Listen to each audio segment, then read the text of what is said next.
بسم اللہ الرحمن الرحیم، السلام علیکم۔ میں اردو کہانی پر ناول بادزبان قسط نمبر 4 کالے جادو سے گندی ایک سچی خوفناک کہانی۔ نسرین نے دروازہ کھولا تو سامنے فیکٹری کے دو مزدور داؤد کو سہارا دیے اندر لا۔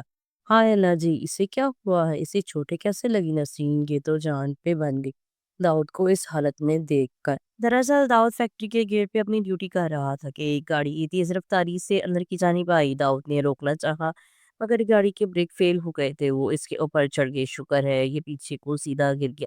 گاڑی اوپر سے گزر گئی، ایک آدمی نے بتایا۔ تو پھر یہ بازو پر پلسٹر کیوں چڑھا ہے؟ نسرین داؤد کا ٹوٹا بازو دیکھ کر بولی۔ وہ بھابھی، اس نے بازو کھولے ہوئے تھے، گاڑی اوپر سے گزر گئی، ایک نے شرمندہ ہوتے ہوئے کہا۔ کیا کیا مطلب؟ بازو چکنا چور ہو گیا ہے؟ نسرین نے چیخ کر کہا۔ ارے نہیں بھابھی، ایک ہی ہڈی ٹوٹی ہے، ڈاکٹر کہتا ہے ہفتہ 10 دن میں ٹھیک ہو جائے گا۔ پہلے آدمی نے کہا۔ ایسے کیسے ٹھیک ہو جائے گا؟ یہ ساری آفتیں میری ہی نصیب میں کیوں لکھی گئی ہے؟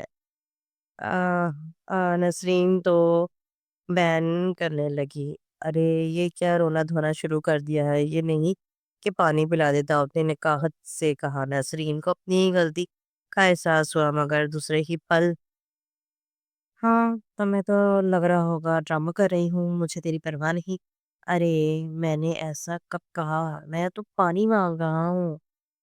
کہا نہیں مطلب تو وہی تھا۔ نسرین اٹھی نہیں نہیں بیٹھی باتیں بناتی رہی۔ اس کی 6 سال کی بیٹی ثنا بھاگ کر باپ کے لیے پانی لے کر آئی تو داؤد نے پیا۔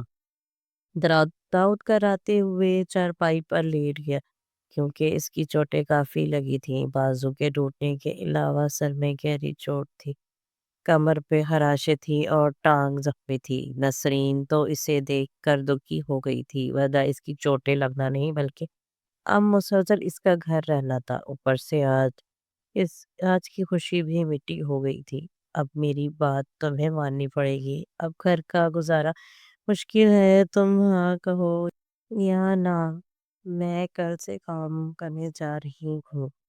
نسرین نے فیصلہ سنایا۔ مجھے اتنی جلدی کام کون دے گا؟ داؤد نے ہر مانتے ہوئے کہا۔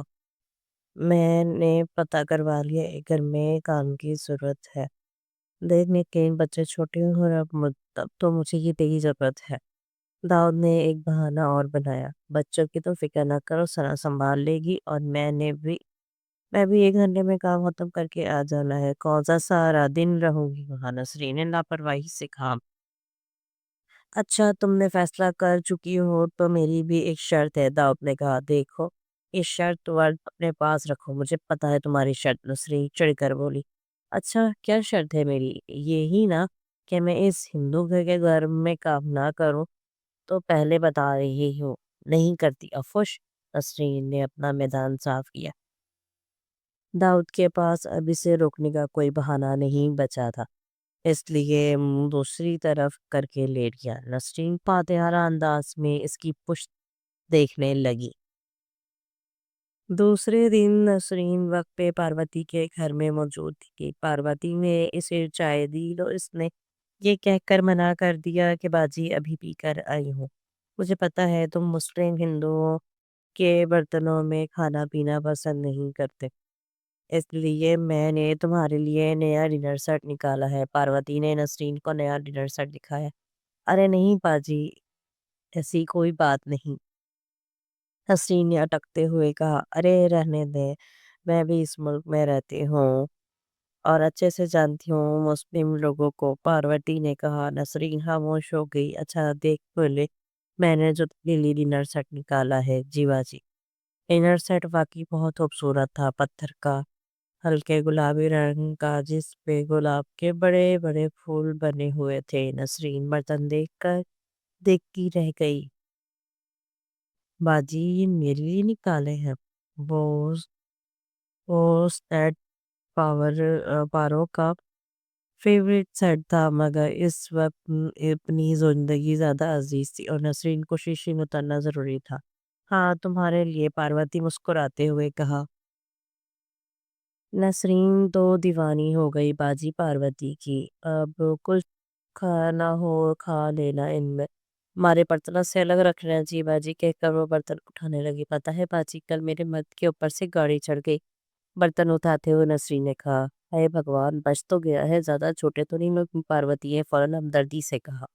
بازو ٹوٹ گیا اور سر میں گہری چوٹ ہے مگر بچ گیا ہے، شکر ہے۔ اس نے کچن سے آواز ڈرائی، مر جاتا تو میرا کام اور آسان ہو جاتا۔ پاروتی نے زیر لب کہا، اب کیسا ہے؟ اس نے بلند آواز میں پوچھا۔ اب ٹھیک ہے، گھر پہ ہے بچوں کے پاس، نسرین نے کہا۔ مطلب آج اس کی اجازت سے آئی ہو کام پہ؟ پاروتی نے حیرت سے پوچھا۔ اجازت کیا دینی اس نے؟ میں نے پیسہ سنا دیا جو اس نے مان لیا، نسرین نے فخریہ کہا۔ چل یہ تو اور بھی اچھا بات ہے، اب تجھے بچوں کی فکر نہیں، وہ یہ آرام سے کام کرے گی۔ پاروتی بولی، ہاں یہ تو ہے، باتی 2 گھنٹے میں نسرین نے سارا کام ختم کر دیا۔ برتن صفائی، استری وغیرہ، کپڑے دھونے والا کام 2 ہفتے ایک دن کرتی۔ اچھا باجی میں چلی جاتی ہوں، وہ دوائی دینے لگی۔ ہاں ٹھیک ہے جاؤ۔ وہ جانے لگی تو پاروتی کو کچھ یاد آیا۔ ارے رکو نسرین، وہ فریج میں سیب پڑے ہیں، وہ لے جاؤ، اپنے مرد کے لیے، بچے بھی کھا لیں گے۔ شکریہ باجی کہہ کر اس نے 1 کلو سیب پارو جو پارو اپنے لیے کل لائی تھی۔ آپ بہت اچھی ہیں باجی، رب لمبی زندگی دے، اس نے دل سے دعا دی۔ پارو ہنسنے لگی۔ اچھا باجی رب رکھا، نسرین نے کہا۔ گھر آ کر اس نے دیکھا تو ہر چیز بکھری پڑی تھی۔ داؤد بچوں کے ساتھ کھیل رہا تھا، بچے بھی باپ کے ساتھ چل مستی کر رہے تھے۔ کیا مصیبت ہے، باہر کا کر کے اور تو یہاں یہ سب۔ چلو اٹھاؤ یہ سب سنا، اس نے بیداری سے کہا۔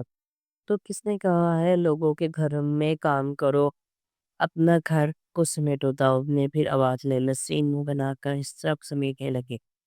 پھر اس کے پاس آ کر بولی، تمہیں تو بہانا چاہیے مجھے روکنے کا، مگر یہ سوچو اس مہینے کرایہ کہاں سے دے رہی ہے، بچوں کا دودھ کا کہاں سے آئے گا، اور راشن بالکل ختم ہو چکا ہے، وہ کہاں سے آئے گا؟ نسرین نے سارے خرچے گنوا دیے۔ یار نہ پریشان ہو، میری فیکٹری والے تنخواہ نہیں کاٹیں گے، انہیں نے زیادہ کیا ہے، پھر میں بھی اگلے ہفتے سے کام پہ جایا کروں گا، مجھے کہانیاں نہ سنا، جب ہوگا دیکھوں گی، فی الحال یہ سیب کھاؤ، میری باجی نے تیرے لیے بھیجے ہیں، نسرین نے کہا۔ نسرین روز پاروتی کے گھر جاتی اور ہر روز نئی سے نئی چیزیں اس کے گھر میں دیکھتی۔ لالچ اور حسرت اس کی آنکھوں میں صاف صاف پاروتی کو نظر آتا۔ باجی آپ کا مرد کیا کرتا ہے کہ روز نئی سے نئی چیزیں بھیجتا ہے؟ نسرین لالچ سے رال کاتے ہوئے بولی۔ نسرین یہ سب میرے مرد کا کمال نہیں، یہ سب میری کالی ماتا کی دے ہے اور میرے پنڈت کا چمکدار۔ پاروتی بولی۔ کیا مطلب باجی؟ مطلب یہ کہ میں جس ماتا کی بات ہوں یہ سب اس کی کرپا سے مل رہا ہے، اور ہمارے پنڈت بہت پہنچے ہوئے سیدھے بابا ہیں، سے نکالو تو پوری کرتے۔ اچھا باجی، نسرین کی آنکھیں پھٹی کی پھٹی رہی۔ ہاں نسرین، ابھی تم نے دیکھا تھا کیا؟ 3 دن تو وہ ہے تمہیں میرے گھر میں؟ پاروتی اسے اندر تک جانتی ہے بولی۔ جی باجی۔ نسرین کام کرنے لگی۔ کہاں تک پہنچی تیری کوشش؟ پنڈت کی آواز پاروتی کے فون میں گونجی۔ بس سمجھے شکار ہاتھ لگ گیا ہے، بس اس سے شیشے میں اتارنا باقی ہے، پاروتی چہکتی۔ شاباش، میں تجھے سونے چاندی اور موتیوں سے مالا مال کر دوں گا، پنڈت نے کہکا لگایا۔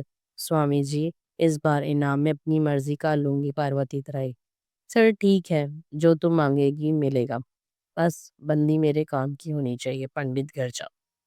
جی سوامی جی، بالکل آپ کے کام کی ہے، پاروتی سے نے سرگوشی کی۔ شاباش، ویسے عمر کتنی بتائی تھی تم نے؟ پنڈت سنجیدہ ہوتے ہوئے بولا۔ ہوگی کوئی 24 یا 25، اس سے زیادہ نہیں ہے، بلکہ لگتی تو 22 کی ہے، 6 بچے کی ماں ہے، مگر ہے پٹاخہ۔ پاروتی ہنستے ہوئے بولی۔ بہت اچھی، بہت اچھے، بس تم اسے لالچ دیتی رہو اور اس کے سامنے زیورات وغیرہ کی نمائش کرتی رہو، پھنس جائے گی چڑیا جال میں۔ پنڈت سمجھنے لگا۔ آپ بے فکر رہے ہیں سوامی جی، مگر ایک بات میری سمجھ میں نہیں آ رہی، پاروتی کہنے لگی۔ کون سی بات؟ پنڈت گرجا۔ جب آپ نے اس کی بلی ہی چڑھانی ہے تو پھر اسے اتنا لالچ دینے کی کیا ضرورت ہے؟ بے ہوش کر کے لے آتی ہوں میں، پاروتی نے پرسوچ انداز میں بولی۔ ہا ہا ہا ہا، تجھے کس نے کہا میں نے اس کی بلی دینی ہے؟ وہ تو سالہ سال زندہ رہے گی اور رہے گی، میں اپنے گھر میں سے ایک چیز چاہتی ہوں، مجھے لالچ میں آ کر ایک پنڈت